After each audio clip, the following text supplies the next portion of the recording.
موسیٰ بن عقبہ کو عبداللہ بن عمر رضی اللہ تعالی عنہ نے خبر دی کہ حضرت صلی اللہ علیہ وسلم جب عمرے کے قصد سے تشریف لے گئے اور حجۃ الوداع کے موقع پر جب حج کے لیے نکلے تو آپ نے ذوالحلیفہ میں قیام فرمایا۔ ذوالحلیفہ کی مسجد کے قریب آپ ایک ببول کے درخت کے نیچے اترے، اور جب آپ کسی جہاد سے واپس ہوتے اور راستہ ذوالحلیفہ سے ہو کر گزرتا یا حج یا عمرے سے واپسی ہوتی تو آپ وادی عتیق کے نشیبی علاقے میں اترتے۔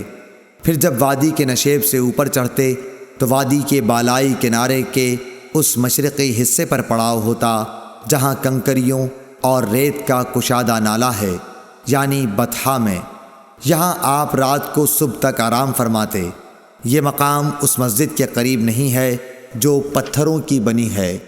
آپ اس ٹیلے پر بھی نہیں ہوتے جس پر مسجد بنی ہوئی ہے۔ وہاں ایک گہرا نالہ تھا۔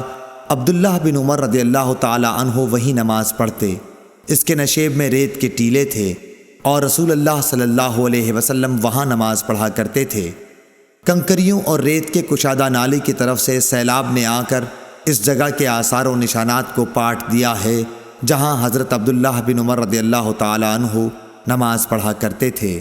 صحیح بخاری حدیث نمبر 484۔